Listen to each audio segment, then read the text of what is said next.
Jeg elsker den film. Jeg elsker den film.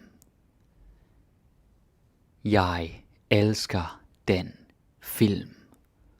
I love that movie. Jeg elsker den film. Mm-hmm. Min yndlingsfilm er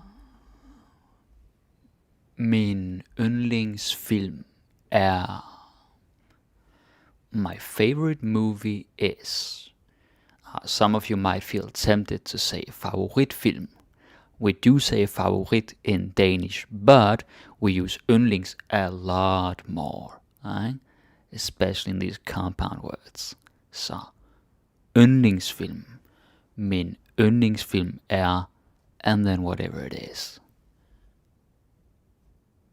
Okay, næste. Det jeg bedst kan kunne lide ved den var. Det jeg bedst kan kunne lide ved den var. What I like or liked the most about it is or was. So you see I'm changing a little bit here between the tenses, right? But that depends if you're talking in the present or the past. So you just have to sort of decide on that first. Det jeg bedst kan lide, det jeg bedst kunne lide, right? And then you have and var here at the end. Det jeg bedst kunne lide ved den var, det jeg bedst kan lide ved den var, eller er, right? It has to match, of course.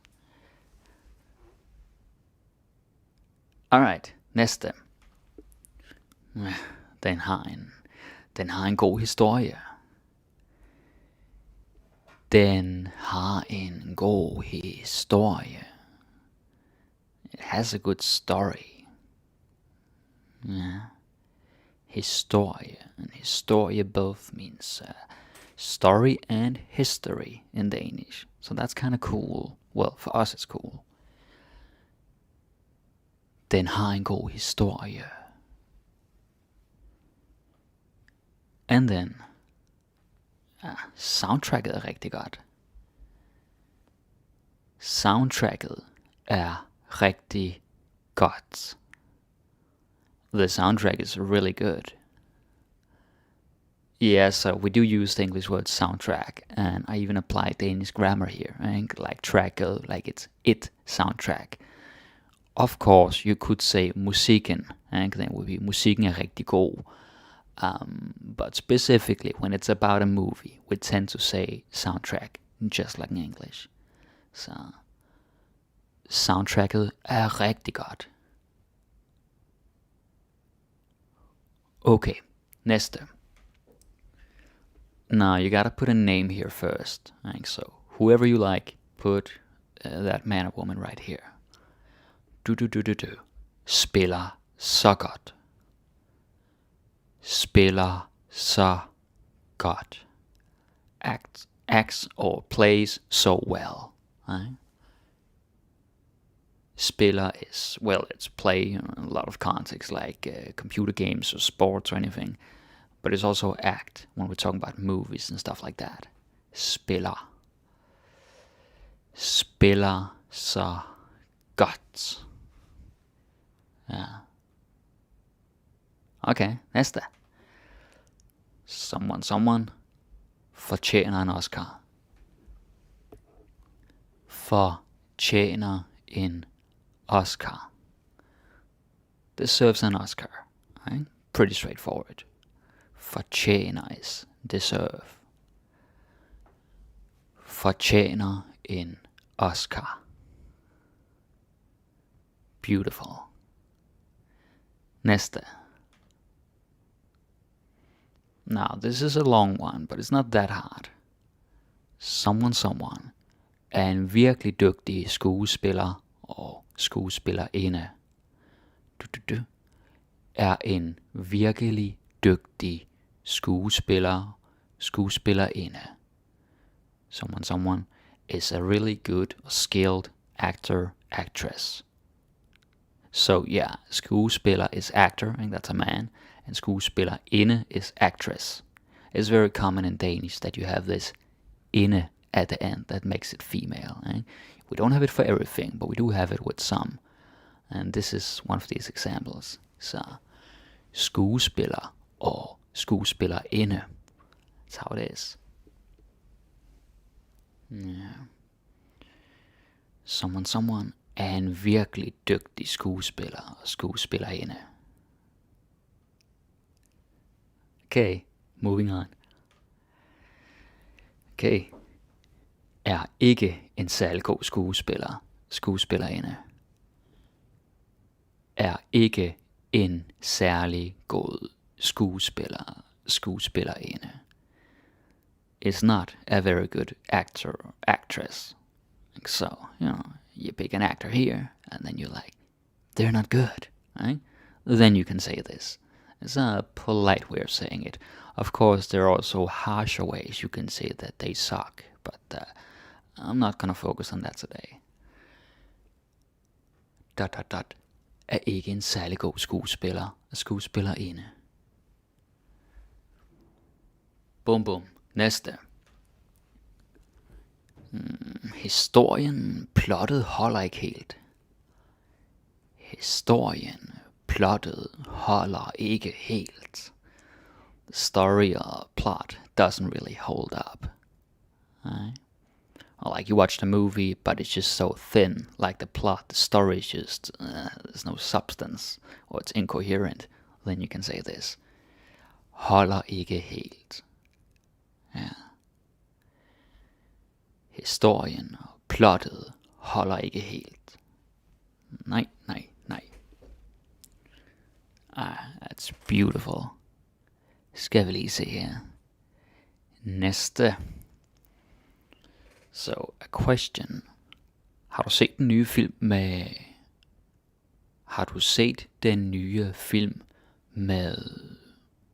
Or just, har du set den nye med? You don't have to say film because den nye is like the new one. So, we get it from the context. Have or did you watch or seen the new movie with whoever it is? Right? Notice that we say har du set. This is present perfect. Sort of like if I want to know if someone has already done something, like it's on their record, so to speak, then I use present perfect and not the past. Right? I wouldn't say så du den nye film. I could, but that would be like, oh, like yesterday when you went to the theater or you went somewhere, did you do that? In that specific time frame, but not so much on your record. It's like in Japanese you say koto ga aru, right? Like if you have experience with doing something, or it's already taken care of, that kind of stuff. Har du set den nye film med...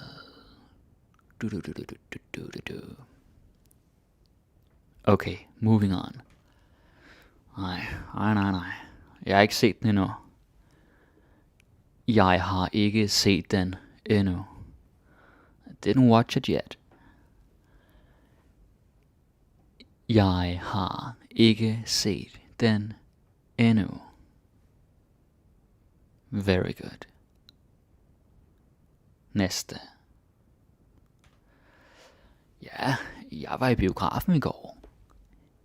Jeg var i biografen i går. I was at the movie theater yesterday. Or the movies or theater, or whatever you want to call it. Right? Jeg var i biografen i går. And Danish people, we always say biograf. So if a Danish person ever says to you like, oh, let's go to the cinema, and you're like, well, that's weird English. That's because biograf is cinema, right? The place where you watch movies. So we don't say it like filmsted, like the movie place, or we don't do that. You have to say biografen if you want to convey that you went to a movie theater. Yeah. Okay, nice.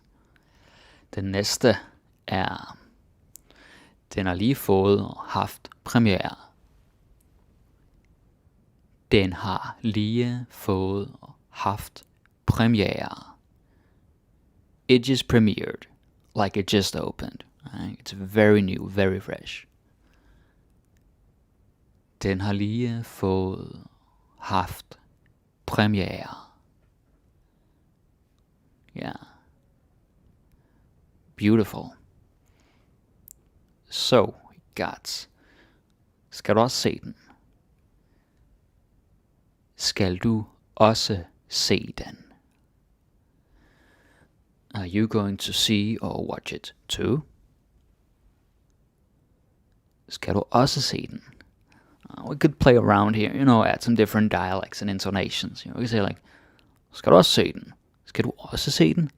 Skal du også se den? Now, of course, I'm almost making a parody here, but it's just to show that depending who you're talking to, you might get different intonation or dialect. Right? So, skal du også se den? Skal du også se den? Okay, no one talk like that. That's just me messing around. Okay, moving on. Den er baseret på en sand historie. Den er baseret på en sand historie. It's based on a true story. Baseret. That's based.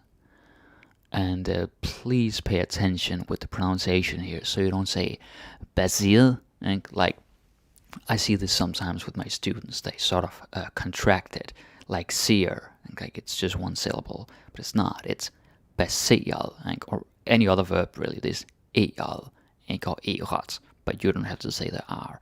You got some freedom there. Den er baseret. It's based på en sand historie. On a true story. Den er baseret på en sand historie. Like that.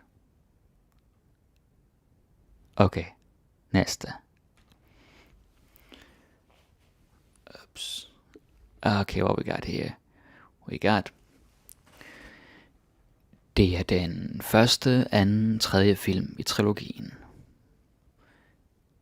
Det er den første, anden, tredje film i trilogien. It's the first, second, third movie in the trilogy. Right? This is good if you need to practice counting these ordinal numbers in Danish. I know some learners still struggle with that. You gotta know at least some of them. Første, anden, tredje, and so on. I could also say fjerde, femte, sjette, syvende, but then it's not a trilogy anymore. So yeah. Det er den første, anden, tredje film i trilogien. Okay. Næste. Hvilken en kan du bedst lide? Hvilken en kan du bedst lide? Which one do you like the best? Yeah. Hvilken en kan du bedst lide? That's it. Very simple. So, he got... jeg var faktisk lidt skuffet. Jeg var faktisk lidt skuffet, but you don't have to say it like that.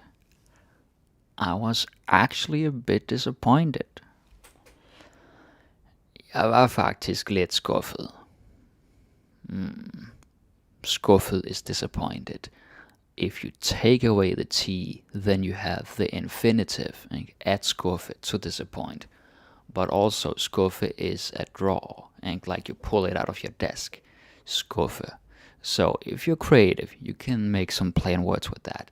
Jeg vil ikke skuffe skuffen. I don't want to disappoint the drawer. Well, that's really weird. But, whatever, if you think it's fun. Så. Jeg var faktisk lidt skuffet. Very nice. Næste. Okay, very nice. Den levede op til mine forventninger. Den levede op til mine forventninger. It lived up to my expectations. Great. Den levede op til mine forventninger. It's a hard word for some people. Forventninger. It comes from forvente. Like imagine all this ninger thing goes away. So forvente, and add an E after the T here. At forvente, to expect. Forventninger is expectations. Right? Yeah, and so on and so on. It's very useful. Like the more vocabulary you have, the bigger your vocabulary is, the more you can sort of scale back. You can see the root of a word, or you can have the root and then assume how it's going to sound in the plural or in another word class, like whether it's a noun or a verb or an adjective or an adverb.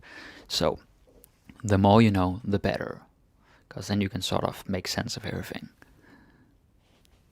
Awesome. Moving on to...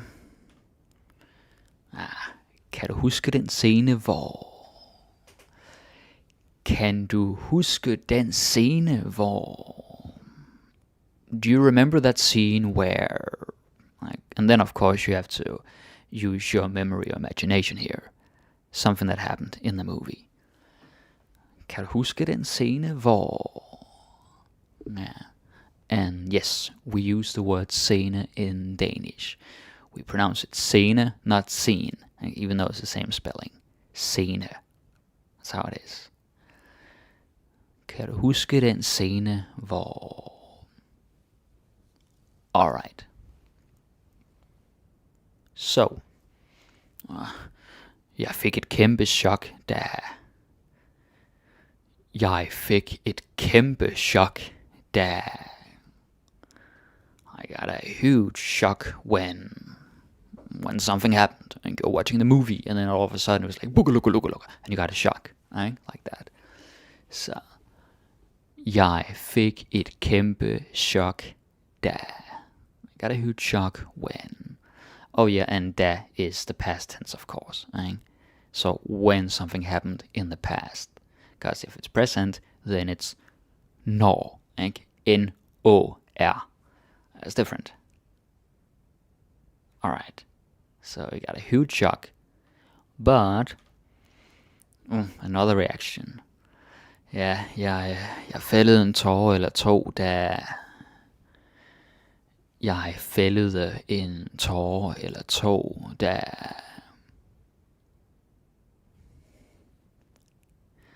I shed a tear or two when something happened. Right?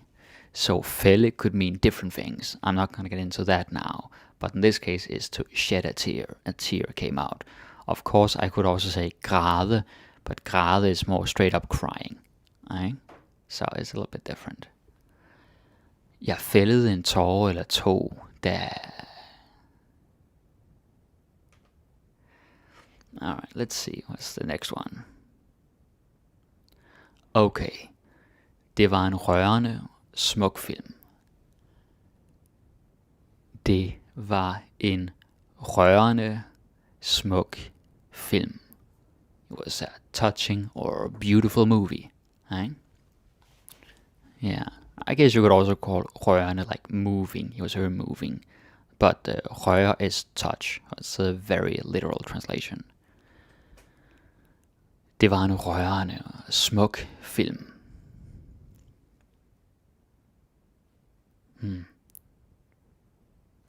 Very nice. Den var virkelig sjov. Den var virkelig sjov. It was really funny. Yeah. Den var virkelig sjov. Yeah, sjov is a good word. I think most of you know it. Sjov. A show can both be funny and fun. Right? So, it's on the context. Gotta look at that. Næste. Okay, jeg skraldgrinede hele vejen igennem filmen. Jeg skraldgrinede hele vejen igennem filmen. I laughed so hard throughout the whole movie. Jeg skraldgrinede. Yeah, it's you're only gonna use this skraldgrin if something is like really funny, like it's hysterical, like oh, it's so funny, like that. But yeah, it's fine here. Hele vejen igennem, all the way throughout, like all the way through the movie, basically. That's what it means. Så sådan er det. Alright, perfect. Jeg skraldgrinede hele vejen igennem filmen. Næste. Det er virkelig en spændende film. Det er virkelig en spændende film. It's really an exciting movie. Det er virkelig en spændende film. Now, spændende literally means exciting, but we also use it in a way where you could loosely translate it as interesting or intriguing or fascinating. Right? Because it's not just about suspense, like, oh my god, it's so exciting. It could also just be something that is, oh, that's interesting. I'm curious about this. So that's something you need to be aware of. Right? It can be used in different ways. But if you're watching 24 with Jack Bauer, that's definitely, oh, det er så spændende. It's so exciting. Right? It's just one example. Så det er virkelig en spændende film. Alright, moving on. Ja, den er meget uforudsigelig. Den er meget uforudsigelig. It's very unpredictable. Uforudsigelig. It's going to be a hard word for some learners the first time you see it. You're like, ooh, that's a lot of O's and U's. But it's pretty straightforward. Uforudsigelig. Unpredictable. Den er meget uforudsigelig. Of course, if you remove the U, you just got forudsigelig, which is predictable. Right? Could also be like, oh, den er så forudsigelig, so predictable, and like it's boring. So, yeah. Næste. Jeg synes, den var kedelig. Jeg syntes, den var kedelig. I thought it was boring. Ja, så. Jeg synes, den var kedelig. Syntes is thought because it's the past tense. So synes becomes syntes. Right? We always pronounce them the same because we're sort of, fast in real life. Jeg synes, den var kedelig. So that can be a bit annoying, but, well, it is what it is. Alright. Let's see what else we got. Det var bare en typisk film. Det var bare en typisk something film. It was just a typical movie, right? Like det kunne være Hollywood film, or maybe it's a nationality, dansk film, italiensk film, amerikansk film, or even a genre, right? Gyserfilm, actionfilm, komediefilm. We'll look more at genres later. But yeah, you could put something in here to say what kind of movie it was. Det var bare en typisk film. Right? Oh, and by the way, film is the same in plural. Like I have this with most of my students. They always say filme. No, filme, that is not a noun. That is a verb. Add filme to film, like with your camera or phone. Film is both singular and plural. Right? So alle mine film, all my movies. Don't say filme about the noun. Please remember that. Film. Okay, næste. The next one is, I'll give it a second here. Den gav ikke mening. Den gav ikke mening. It didn't make sense. So, the way to say make sense in Danish is at give or give mening. Right? So, if it did make sense, let's say it's in the present tense, then I would say den giver mening, giver mening. But this is the past tense, right? So gav, and it's negative, so it's den gav ikke mening. Nej? That's it. Den gav ikke mening. It didn't make sense. Alright. See what we got. Oh, we got a genre here. Det er en actionfilm. Det er en actionfilm. It's an action movie. And yeah, that is what we say. When we're talking about movies, then we say action. Right? About the genre. And also in some other cases, but especially when we're talking about this, like movie stuff. In real life, we do have other words, like, oh, it's time to, take action or something. That would be handling. Right? So that's different. But this is action. Beautiful. Det er en actionfilm. Next one is, okay, that's related. Der er mange eksplosioner i den. Der er mange eksplosioner i den. There are many explosions in it. Right? Eksplosioner. And when you see a word like this, you might be tempted to say something like explosioner or explosioner, like in English, but no. Explosioner. Stress on the ion, right? All these Danish words that end with ion, they're probably all from Latin, like explosion, religion, tradition, generation. There are so many. All of them. Please put the stress on ion. Right? Eksplosioner. That's how it is. Der er mange eksplosioner i den. Alright. So, we got here. Der er også en biljagt. Der er også en biljagt. There's a car chase too. Notice that's one word. There is no dash or hyphen or anything. It's just, biljagt. Car chase. But jagt is also hunt. Jeg går på jagt. I'm going on a hunt or something like that. So yeah. Der er også en biljagt. Okay, næste. Vi har lige set en komedie. Eller, vi har lige set en komediefilm. Vi har lige set en komediefilm. Right? We just saw a comedy movie. You don't have to say film. We know it's a movie. Right? Lige set en komedie. That's fine. And it's a softie. Don't say komedie. Right? That is not the way. It's komedie. Komedie. Yeah. At least in komedie.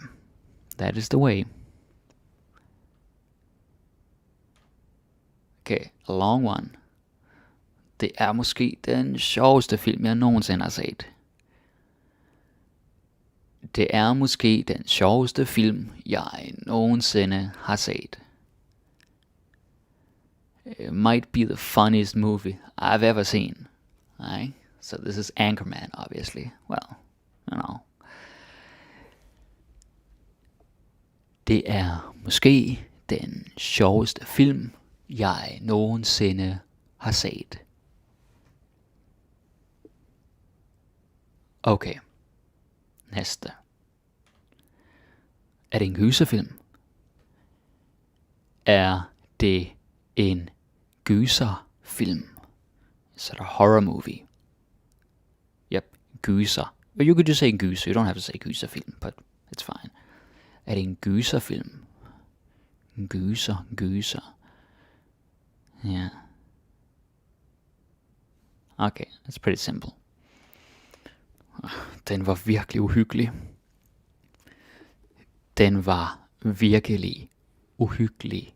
Uhyggelig. If you want to say it slowly. Uhyggelig. It was really scary. There's a hiccup, that's scary. So uhyggelig is scary. Hyggelig is cozy. So imagine that coziness is so important to us that if you add a U or U, then it's scary, right? It's sort of tongue-in-cheek joking when I say that, but it's one way to think of it. Uhyggelig. Den var virkelig uhyggelig.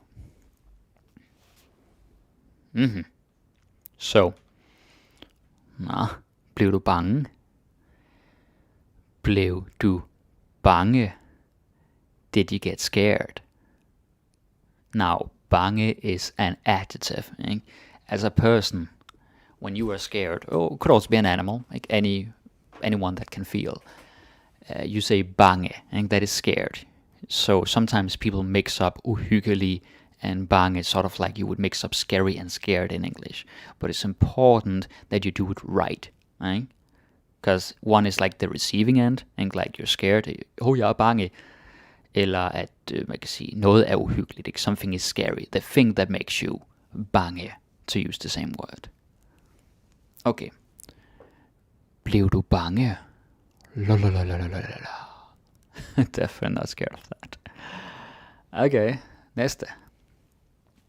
Okay. Det er drama.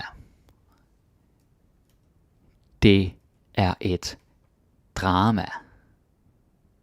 It's a drama. Right? So the genre, drama. Drama. And yes, we also say drama about dramatic situations. So you got some crazy mofo just acting like, Arr! We call that drama as well. Right? Exactly. Det er drama. Okay. Det er en historisk film. Det er en historisk film. It's a historical movie. Right? Here referring to the fact that it's about historical events. Det er en historisk film.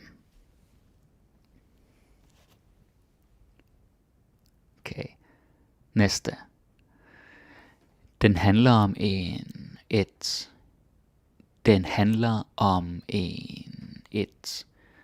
about this could be a million things. Could be a man, woman, child, a house, a sacred book, whatever it is. Right? So that's why I have en and it. You gotta find the right noun. So yeah, that's pretty basic Danish. Den handler om et. And so it is. Yeah. Okay, næste. Hovedpersonen er.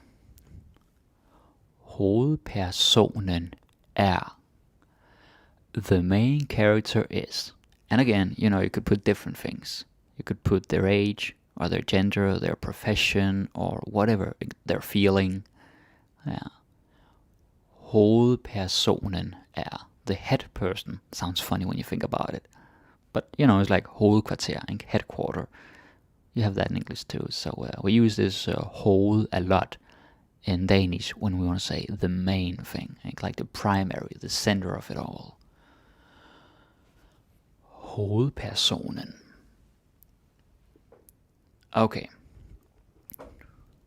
Helten er.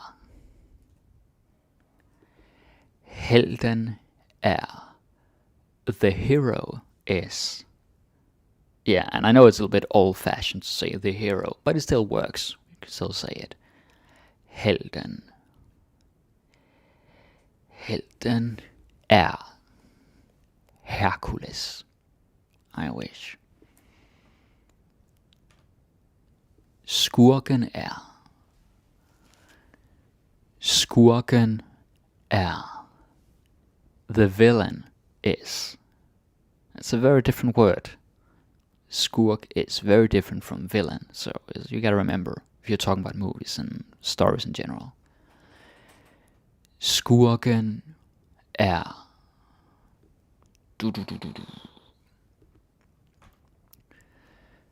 Filmen starter. Oh, sorry guys, there's a little typo here. Filmen starter. There's an R there. Filmen starter med. Filmen starter med. The movie starts off with, whatever the beginning of the movie is. Filmen starter med. Beautiful. Vendepunktet er. Vendepunktet er. The turning point is. It's very literal. Vendepunkt, turning point. Right? So it's easy. You just gotta remember it's one word. Don't say vende space punktet. That's like you have the point. It's hard to imagine, but you have a point and then you turn it. Like that's no. Vendepunktet in one word. Vendepunktet er. Okay. And then we got. Filmens klimaks er. Filmens klimaks er. The movie's climax is.